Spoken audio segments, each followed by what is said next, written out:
بسم اللہ الرحمن الرحیم۔ السلام علیکم ورحمۃ اللہ وبرکاتہ۔ ترجمہ قرآن مجید کا سلسلہ آگے بڑھاتے ہوئے آج ہم سورہ نساء کی آیت نمبر 91 سے 96 تک کا ترجمہ پڑھیں گے۔ آیت نمبر 90 میں ایک گروہ کا ذکر ہوا کہ اگر وہ تم سے لڑائی نہ کریں اور صلح کا پیغام ڈالیں تو انہیں چھوڑ دو، ان سے لڑائی نہ کرو۔ لیکن اگلی آیت میں اللہ تعالیٰ ایک اور گروہ کا ذکر فرماتے ہیں کہ ایسے لوگوں کو بھی پکڑو اور انہیں قتل کرو، اللہ تعالیٰ ان سے لڑائی کرنے سے نہیں روکتا۔ آیت نمبر 91۔ تم کچھ اور لوگوں کو ایسا بھی پاؤ گے جن کی چاہت ہے کہ تم سے بھی امن میں رہیں اور اپنی قوم سے بھی امن میں رہیں، یہاں تک تو ٹھیک ہے، لیکن جب وہ فتنہ پڑھتے ہیں تو اوندے منہ گر پڑتے ہیں، تو مسلمانوں سے لڑتے ہیں، یعنی دھوکہ دیتے ہیں کہ اگر یہ لوگ تم سے کنارہ کشی نہ کریں اور تم سے صلح کی پیشکش نہ کریں اور اپنے ہاتھ نہ روکیں تو انہیں بھی پکڑو اور قتل کرو جہاں کہیں بھی پاؤ۔ یہی وہ ہیں جن پر ہم نے تمہیں لڑائی کی رخصت عطا فرمائی ہے۔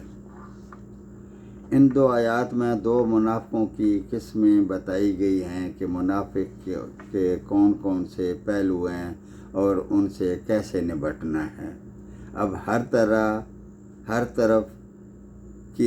طرح کی جنگیں ہو رہی تھیں، لوگ قتل بھی ہو رہے تھے کہ منافق جو ہیں وہ جو ہجرت کرنے سے لوگوں کو روک رہے ہیں، ویسے مسلمان جہاں جہاں بھی ہو رہے ہیں ان کو اذیتیں دی جا رہی ہیں، تو قتل تو ہو رہے ہیں۔ اب آگے قتل کا ذکر آ رہا ہے کہ قتل بھی دو طرح کے ہوتے ہیں۔ اگلی آیت بڑی اہم ہے کہ اگر کسی شخص کو ارادہ سے قتل کیا جائے تو کیا سزا ہے، اور جو شخص اتفاق سے غیر ارادہ سے قتل ہو جائے تو اس کی کیا سزا ہے۔ آیت نمبر 92۔ اور کسی مومن کو دوسرے مومن کا قتل کر دینا زیبا نہیں، مگر اگر غلطی سے ہو جائے تو اور بات ہے، یعنی شکار کرتے ہوئے تیر چلایا مگر کسی شخص کو جا لگا اور وہ قتل ہو گیا، یا گاڑی کے نیچے آ کر قتل ہو گیا، تو جو شخص کسی کو بلا قصد مار ڈالے اس پر ایک مسلمان غلام کو آزاد کرنا اور مقتول کے وارثوں کو خون بہا یعنی دیت ادا کرنا لازم ہے۔ لیکن اگر مقتول کے ورثہ خون بہا معاف کر دیں تو اور بات ہے۔ اور اگر مقتول تمہاری دشمن قوم کا ہو اور ہو بھی مسلمان تو صرف ایک مومن غلام کو آزاد کرنا لازمی ہے، اور اگر مقتول اس قوم سے ہو جس کے ساتھ تمہارا امن کا معاہدہ ہو چکا ہو تو خون بہا بھی لازمی ہے اور ایک مسلمان کو بھی آزاد کرنا ہے۔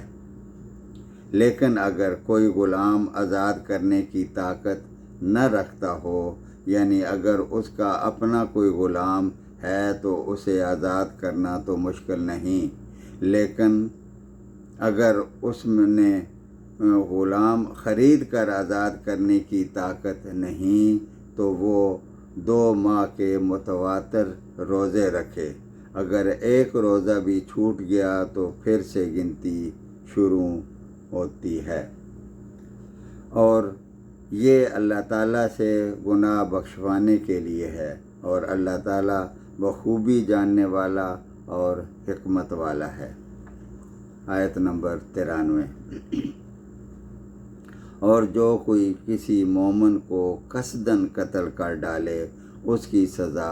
دوزخ ہے جس میں وہ ہمیشہ ہمیشہ رہے گا،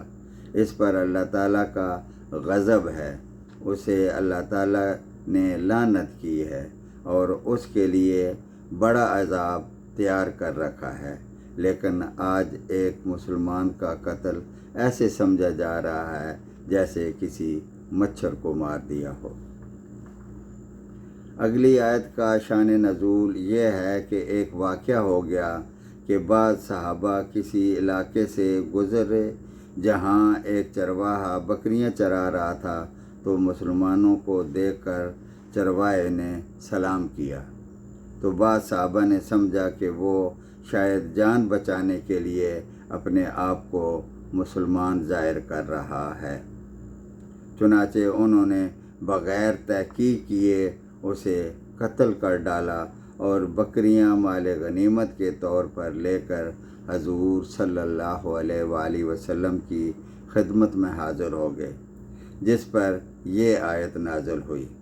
بعض روایت میں یہ بھی ہے کہ نبی کریم صلی اللہ علیہ وآلہ وسلم نے فرمایا کہ مکے میں پہلے ابتدائی ایام میں تم بھی اس چرواہے کی طرح ایمان چھپانے پر مجبور تھے۔ مطلب یہ تھا کہ اس قتل کا کوئی جواز نہیں تھا، تمہیں چند بکریاں اس مقتول سے حاصل ہو گئیں، یہ تو کچھ بھی نہیں، اللہ تعالیٰ کے پاس اس سے کہیں زیادہ بہتر غنیمتیں ہیں جو تمہیں دنیا میں بھی مل سکتی ہیں اور آخرت میں تو ان کا ملنا یقینی ہے۔ اب آیت کی طرف آتے ہیں، آیت نمبر 94۔ اے ایمان والو، جب تم اللہ کی راہ میں کہیں جا رہے ہو تو تحقیق کر لیا کرو، اور جو تم سے سلام علیک کرے تو تم اسے یہ نہ کہہ دو کہ تو ایمان والا نہیں ہے۔